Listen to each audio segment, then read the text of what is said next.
The top 4 teams in the nation squared off on Saturday, and number 1 Michigan, number 2 Houston, they went home licking their wounds.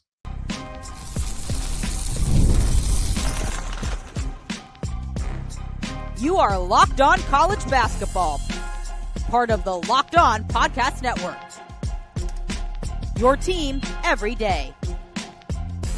Hey there, what's up? Welcome into the Locked On College Basketball Podcast, the only daily national college hoop show out there. We're your host, that's the man, Andy Patton. I'm Isaac Schade. You've joined us at the place to get your college basketball content every single day. It's all part of the Locked On Network, the number 1 sports podcast network out there. Thanks so much for making us your first listener watch to get this day going. Shout out to our everydayers and all the members of the Locked On College Basketball Discord. This episode is brought to you by Mazda, who puts that same drive into every detail. Wins define the moment, putting in the hard work, that defines you. Stay tuned for highlights in this week's Moving the Game Forward moment. There's more to a Mazda because there's more to you. Oh, man, coming up on the show today, what a crazy fun weekend. By the way, shouts to USA Hockey for getting that dub. First time in 46 years winning the gold medal. What an electric matchup that was on Sunday morning. But Andy, it was preceded on Saturday by number 1 and number 2 in the nation both going down. So we're going to have a brand new top 5 brand new top 25 in the AP poll, but we're definitely going to have some movement up top. We'll look at that. Some Big 12 craziness. Houston, Iowa State, Kansas all lose. We'll get to our Monday 6-pack, including a Tyus Edney side. No, I'm just kidding. It was Donovan Dent stunning Illinois for UCLA. Kentucky and Mark Pope less than pleased with the officials in their loss at Auburn. And Andy, of course, on Saturday, we had our top 16 reveal. Remember, it's a snapshot in time, everybody. So they didn't screw it up just because those teams ended up losing later on in the day. But man, it was crazy because we had 2 1s, 2 2s, a 3, and a 4 all lose Saturday. As Andy and I record, Michigan State is down 3 at the half to Ohio State. So we could have a 7th team lose on the weekend. Crazy stuff. Andy, let's go to the nation's capital where we had for those of you who were listening to Friday's show or watching Friday's show, our battle of the presidents, Gerald Ford versus Richard Nixon, who we had multiple people comment. Definitely, I was correct that Richard Nixon did graduate from Duke in 37. I just assumed that was way too early, and it wasn't. Anyway, Andy, the final, Duke Blue Devils 68, number 1 Michigan Wolverines 63. It's just their 2nd loss of the year. Andy, their season low in points.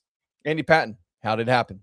Yeah, first of all, I want to say I was planning to wear my red, white, and blue hat to celebrate, but the problem with my red, white, and blue hat is that it's actually an old school Montreal Expos hat, and I thought that might be a little bit confusing in terms of what I was rooting for or who I wanted to win. But yeah, ironically enough, they are now the Washington Nationals, which brings us right back to the nation's capital. So there you go. Yeah, that was my plan, right? That was the segue there.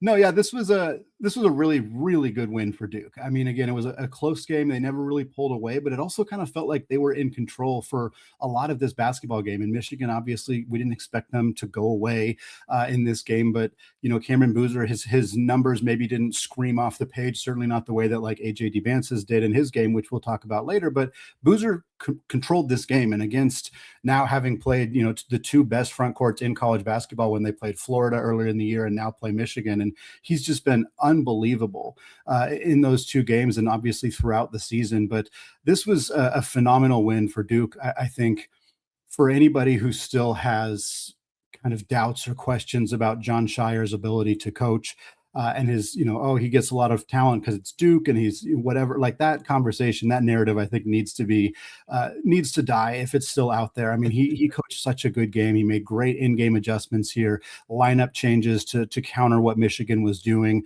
I thought it was a phenomenal performance from Duke. And Michigan, I don't think they even looked that bad, which I think is, certainly Elliott Cadeau had a rough game offensively and they had some stuff, but like, I think this was a really good showcase of how truly great Duke, when they're on top of their game, can be. Yeah.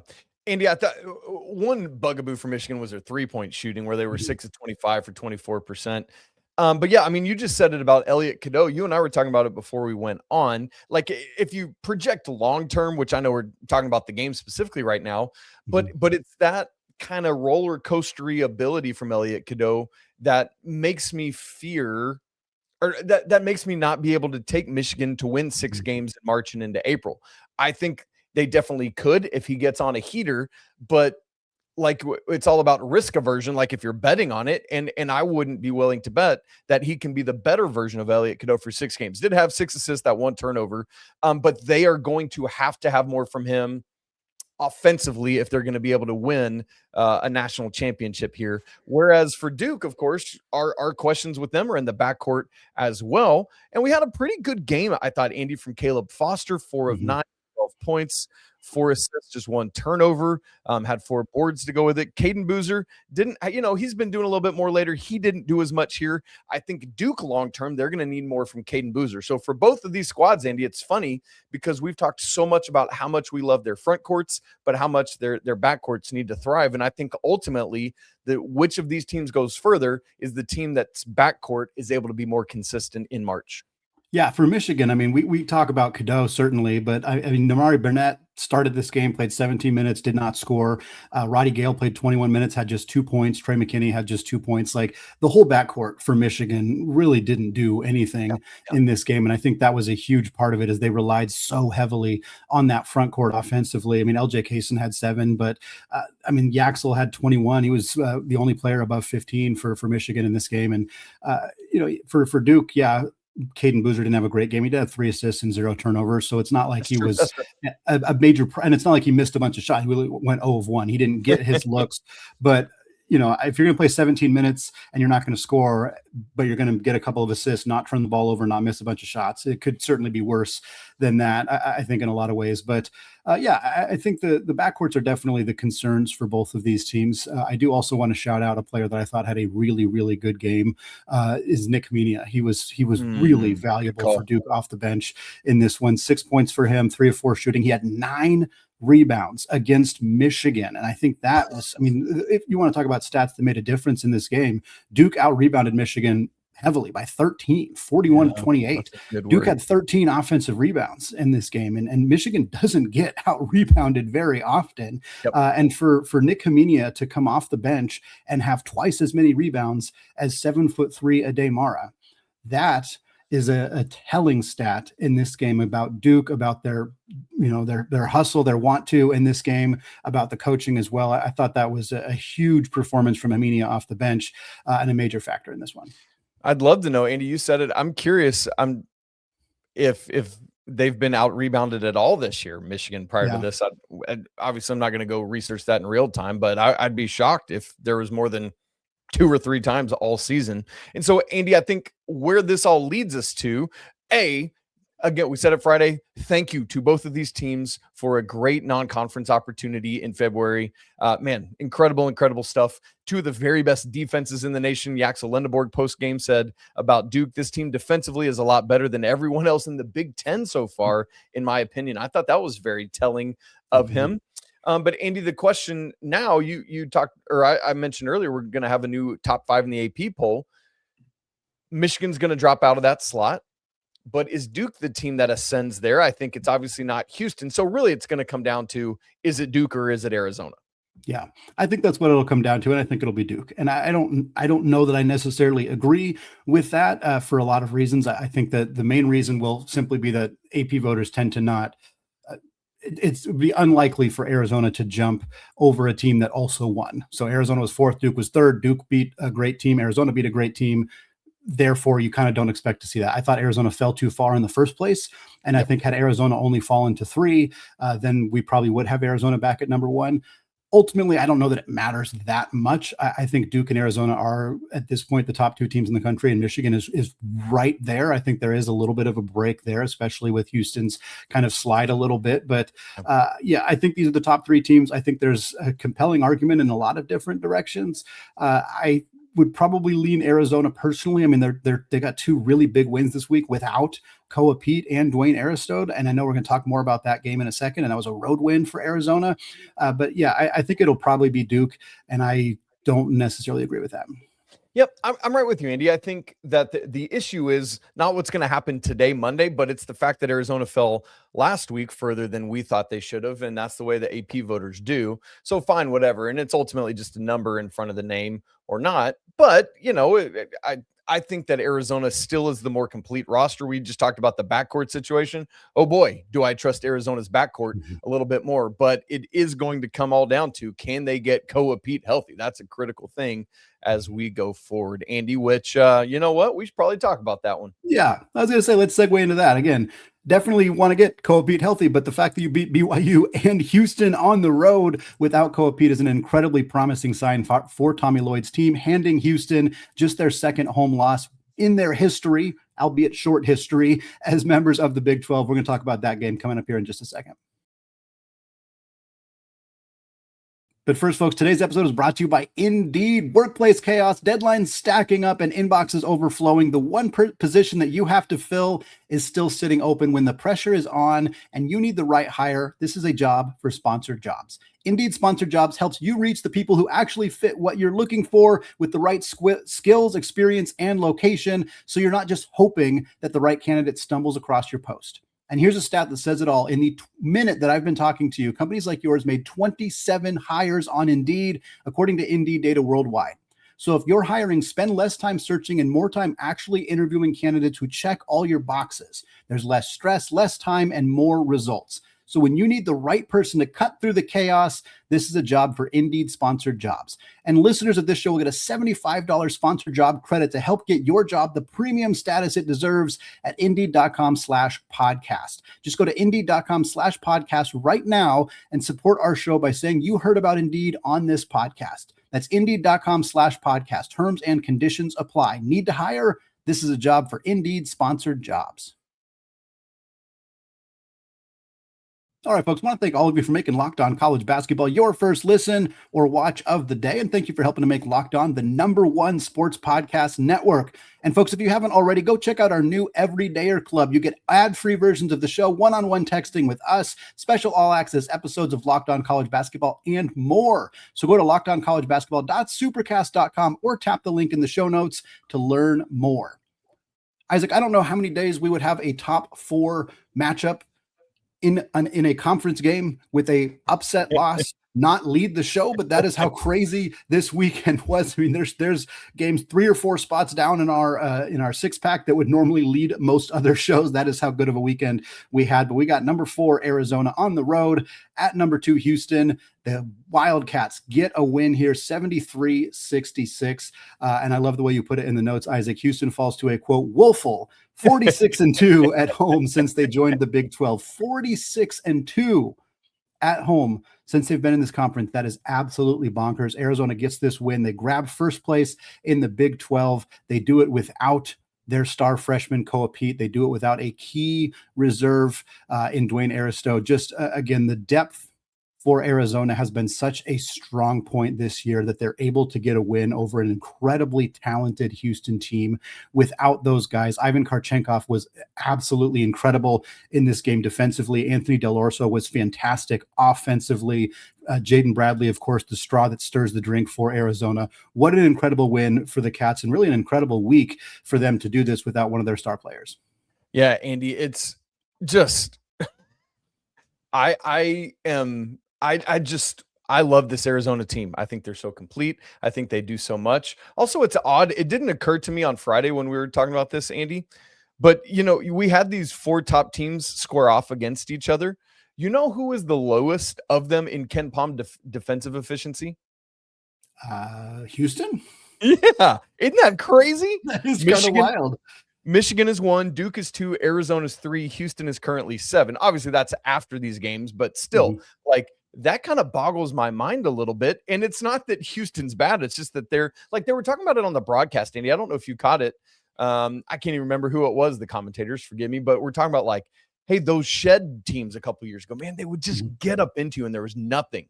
And this Houston team doesn't quite have that level of elite defensive stopping capability. And I just, that was a really interesting point to me that I hadn't really processed much yet about this Houston team. I want to start thinking about it more as we go throughout the home stretch of the season here. But Andy, the thing for me, what's so intriguing for Arizona is, yes, even without a couple of these pieces, now Anthony Del Orso has led this team in scoring in 2 straight games off the bench. And I mean, when you've got it, what that is for me, when you've got a veteran player willing to play his role off the bench, but is still coming in and doing that. I mean, it's those kind of things that just puts you over the top as a team. And of course, he's playing starters minutes. He played 34 in this game on Saturday, but it's things like that just put Arizona above it all for me. Yeah, I was going to say Toby Waka played only 17 minutes, which is part of the reason that Del Orso played so much, because he was in foul trouble. But Tommy Lloyd's ability to, he didn't use the transfer portal all that much this offseason. Rather, neither of these teams did. They relied fairly heavily on freshmen, but Lloyd's ability to find guys who fit his system. I mean, Del Orso has been just exactly what they needed him to be. He was last year as well, and this year he's just been, they've needed him to step up, and he's been fully capable of doing that. And to your point on Houston, I mean, I think Sampson's system to be elite defensively, and we're not going to say that 7th in the country is not elite defensively. It is, but they usually rely on tough veteran guys. And this team is so young. Like Kingston Flemings, I think, has the ability to be an adequate defensive player. If he were to stay 4 years in college, which he's not going to do, but if he were, I think he could develop into a good, like Big 12 caliber defensive player. But he's only going to be here 1 year, right? And he's not that guy right now. He's a fine defensive player who's somewhat limited by his size and his frame. He's very, very skinny. Chris Senak's a player that could be a good defensive player in time and is adequate right now. But again, he's young, and I think that's the big, like Sampson said, he's never wants to build a team around freshmen ever again. And I think that the defense is the major reason why, because there's not a whole lot of, Flemings is one of the best offensive players in the country. There's no debate about that. He didn't have the most efficient game here. He still had 17 points. He still had 8 rebounds as a smaller guard. He was still fantastic. His shot making ability is just unbelievable at times, what he is capable of doing. And that was going up against a phenomenal guard in Jaden Bradley. But I do think that their defense is a little bit limited. I mean, JoJo Tugler was just relied upon so much for this team defensively in this game, and Uzan and Sharp are good players, and they're good defensive players. But like you said, I think it was Fran Fraschilla who said it. There's no Jamal Sheck. That's no exactly Marcus Sasser. Yep, you're right. Like there's no big veteran, just tough as nails guard defensively on this team. And I think that was a factor in this game. I mean, that was part of the reason that Bradley had 17 points. Again, not an efficient 17, but he did have his 17 points. Karchenkov had a great game offensively as well. And Del Orso, who we already talked about. I don't know that that's going to be a derailing factor for Houston necessarily. It makes their title hopes, I think, a little bit dimmer, just in the sense that they're going to have a little bit less experience going into the NCAA tournament and not as much kind of defensive intensity. And Arizona, I think, was able to exploit that effectively on Saturday. Yeah, Karchenkov might not be in Tucson for another season. He's climbing really upward quickly. You talk about Kingston Fleming's shot making. Neither he nor any of his teammates could score for a while in the second half of this game. Houston going through a drought of 7 minutes and 39 seconds without a point and 10 minutes and 29 seconds without a field goal. Chris Senak had a jumper with 12:57. Flemings hit that 3 with 2:28. And Andy, all they had in between it was 6 made free throws.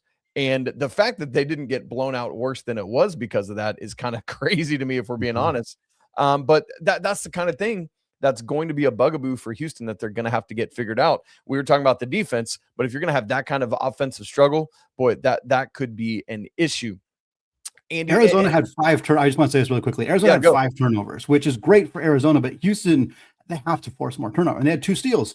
Del Orso came off the bench and had twice as many steals as all of Houston collectively. And again, that's a credit to Arizona's offense, but you got to force more turnovers if you're Houston, man. That's going to be a problem. And the problem now for the Cougars is they got to go to Allen Fieldhouse tonight for Big Monday.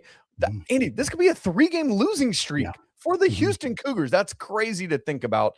And Andy, this is great for Arizona, and I know they're happy, but all Wildcats fans are thinking right now is this is great and this is fine, but we've seen it now all 5 years of the Tommy Lloyd era, and the first 4 have been a 1 seed, a 2 seed, a 2 seed, and a 4 seed, and we've never made it past the Sweet 16.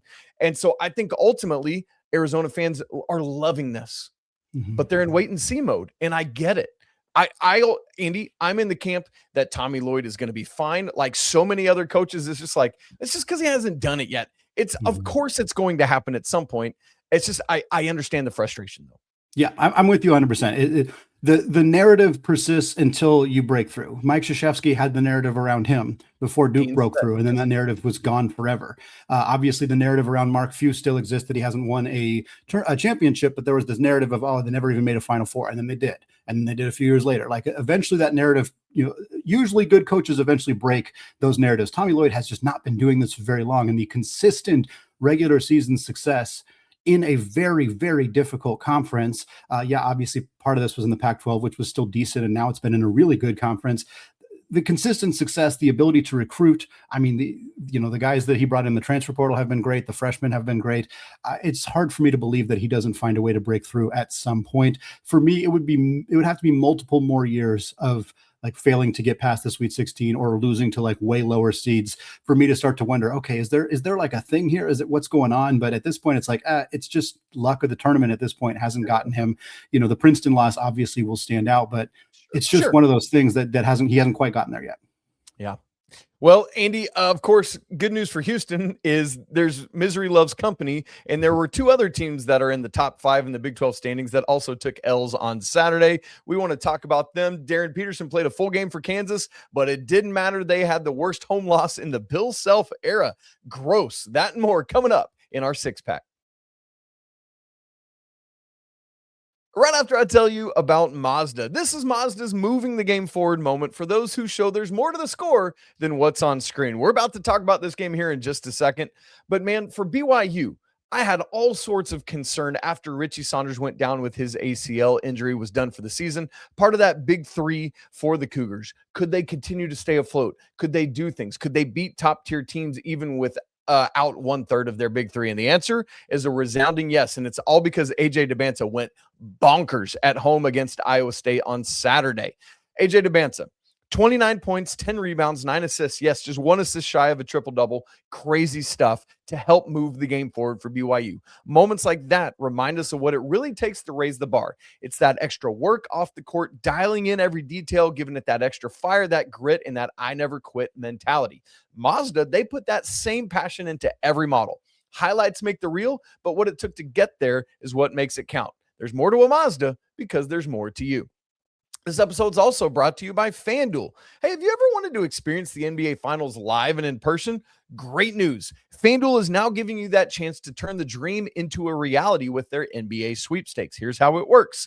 Use your profit boost on any NBA future, and you'll be automatically entered for a chance to win an NBA Finals trip for 2. That's right. Flights, tickets, the whole enchilada. So if you're already looking at the board and thinking about, man, who's going to make a deep run? Who could win a conference championship, etc.? This is the time to lock it in. Why? It's going to add an extra layer of excitement to every game down the stretch. Also, your pick could cash and you get money, but then most importantly, it could win you a trip to the NBA Finals. Come on, man, that's incredible. How about some lines for Big Monday tonight? We'll start off number 21 Louisville at number 16 North Carolina. Louisville started by a 1.5 favorite. That line is now moved to 2.5.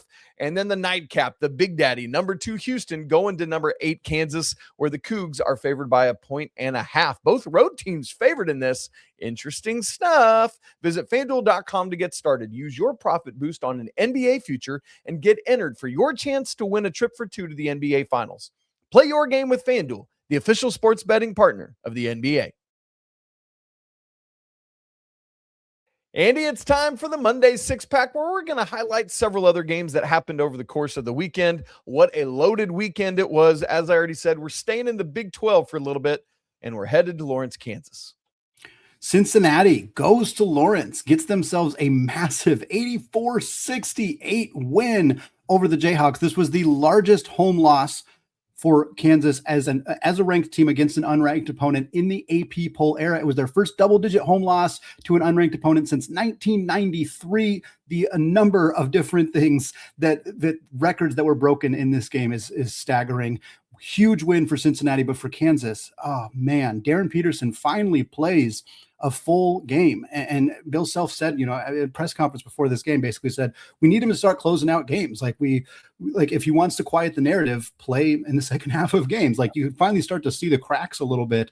And then Peterson plays for the whole game and they get absolutely worked by this Cincinnati team. You start to wonder at this point, is Bill Self having trouble acclimating Peterson back into the mix while still trying to take care of his health. Like, it seems like this Kansas team has played better without him at times. Like, it's just been a mess. And this is kind of the culmination of so many of those issues coming together in a game like this, where Kansas, tips off half an hour after finding out that they're projected to be a 3 seed in the top 16 reveal. And then they take one of the ugliest losses they could possibly have taken this year. And that's with respect to Wes Miller's team, by the way. Wes Miller had that statement after the West Virginia loss where he said he apologized to the fan base, basically, and then turned it around and won 4 straight games. They beat Central Florida by 20. They beat Kansas State by nearly 30, beat close win over Utah, then this big 16-point win over Kansas. You start to see Cincinnati creep towards the bubble, and frankly, Wes Miller's he's playing for his job, and it's very apparent how they played in this game. Love what we saw from Baba Miller. He was fantastic in this game, but yeah, definitely some concern for Kansas. Bill Self's going to be pissed off coming into tonight's game against Houston. They got Arizona on Saturday after that, so we will see if Kansas can get back in the win column or if this is going to potentially derail their season. Andy, if I told you that BYU was hosting Iowa State, fresh off of 2 top 10 wins last weekend, fresh off of being named the number 1 seed in the current top 16 reveal, that there's no Richie Saunders, and Rob Wright only scores 6 points and has 0 of 3 day from 3, you would have thought that Iowa State was going to crush BYU, but the opposite is true. And it's because AJ Dybantsa said, come on, boys, get on my back. Let's go. 29 points, 10 of 17 from the field, 10 boards, 9 assists, 1 shy of a triple double. And Andy, though, while AJ Dybantsa did his thing, I got to give you some props. On Friday's show, you said, I think Kennard Davis really needs to step up for BYU here in Richie Saunders' absence. And that's exactly what happened, Andy. 17 points on 6 of 13 shooting, 1 off his season high in terms of points. And I just thought his presence, what he did, 13 points from Boscovich as well, that all really helped BYU get this 10-point home win over Iowa State. That's massive for their resume. And as you look at the closing schedule for BYU, Andy, it's not incredibly daunting. They've got UCF, they're at West Virginia, they're at Cincinnati, which is suddenly a juggernaut, as you just said. And then they get Texas Tech at home without JT Toppin. So, Andy, I think it's very doable. I'm also very curious to see how Iowa State responds to this. I'm ultimately not worried about them at all. We all know how difficult it is to go win at the Marriott Center. Great weekend of Big 12 hoops. Well, we're about to talk about the 5th AP top 10 team that lost this weekend. Again, we cannot highlight how crazy of a weekend it was. The 5th team in the top 16 reveal that lost, Illinois at UCLA. And UCLA, man, if you're playing them at home, you look out, because they are really good at Pauley Pavilion. They have struggled everywhere else. But Illinois had a 20-0 run in this game. Isaac, 20-0. Evan Miyakawa's site, they call the 10-0 runs kill shots, because you almost never lose when you have a 10-0 run. He calls 20-0 runs avalanches, because they almost never result in a loss. And yet UCLA, 23-point comeback, largest by any team versus a top 10 opponent in the history of the AP poll. It looked like Illinois was going to survive. Keaton Wagler, their star freshman, had a tip in overtime. It looked like that was going to be the game, but then Donovan Dent, or like you said, Tyrus Edney, goes coast to coast for a buzzer-beating lay-in, gives UCLA the win. And I got to say, I'm happy for Donovan Dent. He has not been the player that I think a lot of people thought he was going to be, and that's because the expectations were really high for him coming into this year. But for him to make this play, get this shot, get this win for UCLA, what a strange resume for UCLA. Also, they have home wins over Purdue and Illinois. They're 10-6 in the Big Ten. They only have 1 home loss, and it was to Indiana, but they're 1-5 in those conference road games outside of the West Coast, just struggling with the travel. It's a bummer for them. They likely played themselves clean off the bubble with a win here. Illinois, another tough loss for them. We'll see if they can respond after this, but this was a really fun kind of evening game on Saturday night. Dude, Wagler had that tip in. I was like, here this dude goes again. I thought that was it. But yeah, 4.9 seconds, way too much for Donovan Dent.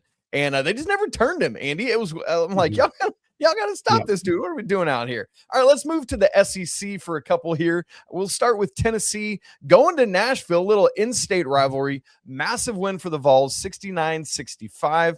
Now for Tennessee, they have won 8 out of their last 9, Andy. They're 20-7 overall, 10-4 in SEC playoff.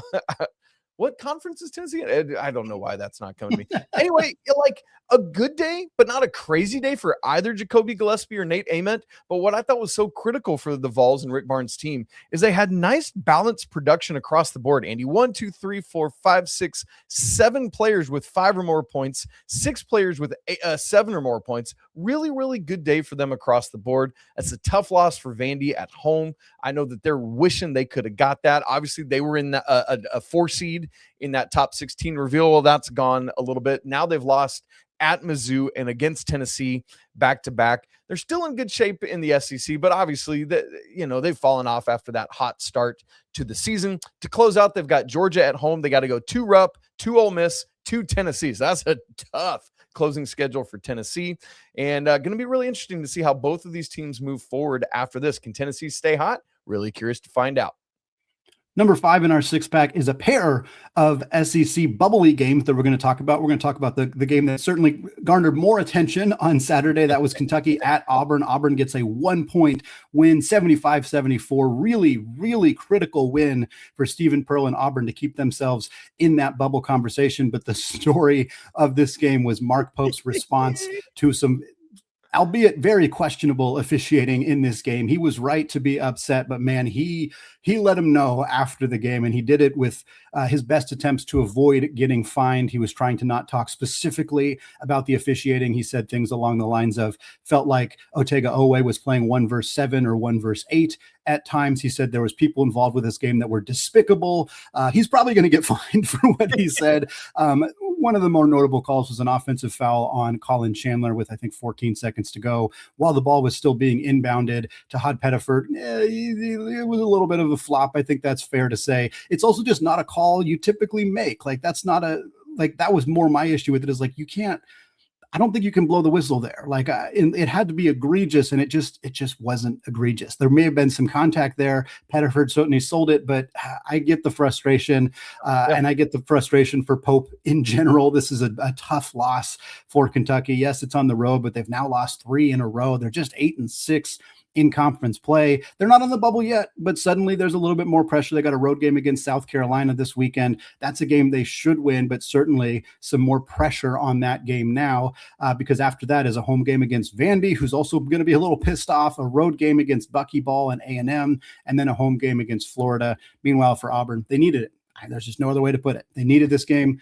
Snaps a 5-game losing streak. Still just 6-8 in the SEC, but they got a favorable schedule going forward at Oklahoma, Ole Miss at home, LSU at home, and then at Bama. I think that puts Auburn in a good enough position where you win 3 of those games, even 2 of those games, and you're probably in good shape getting into the tournament. But it was a tough one for Mark Pope and Kentucky.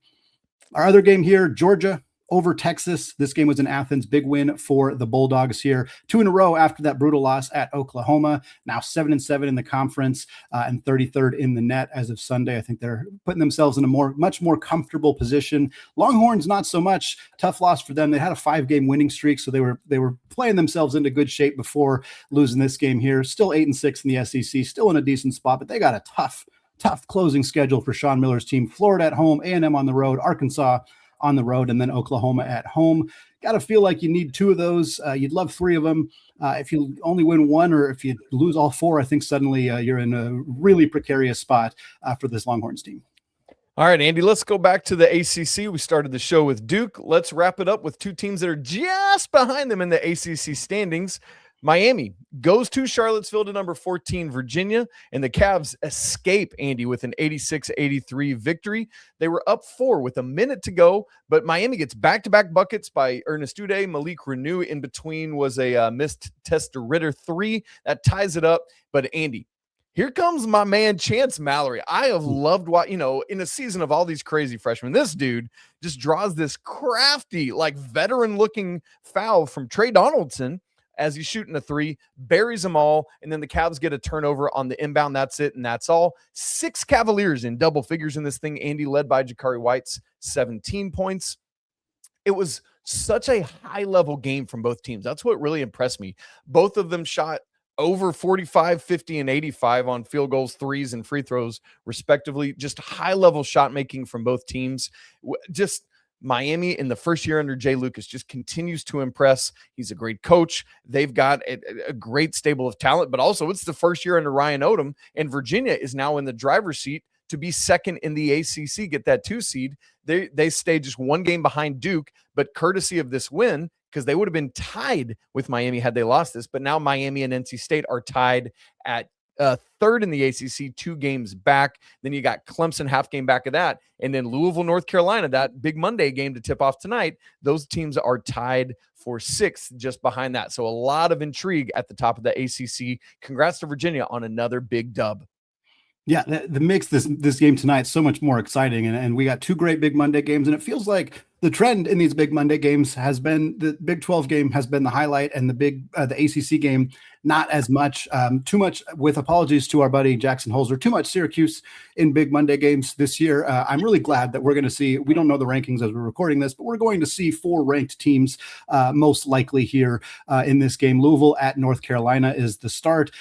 7 p.m. Eastern time on ESPN. FanDuel favoring the Cards by 1.5 in that one. North Carolina got Henry Vasar back, still without Caleb Wilson. Should be an intriguing matchup. And then we got Houston at Kansas. We already talked a little bit about that game. 9 Eastern on ESPN. FanDuel does favor Houston to go to Fog Allen and get a win, favored by 1.5 points. Man, oh man, that is going to be an incredible game. We'll have a squad show after that game as well, so look out for that in your feeds around 9 p.m. or around midnight Eastern time on Monday night. But folks, that's going to wrap it up for us today here on the Locked On College Basketball Podcast. As always, we want to say apologies to the Lawyer family. Let's go Wild Popes. He certainly made headlines this weekend. Cheers to the Mick Bruins. And until Monday night, peace out.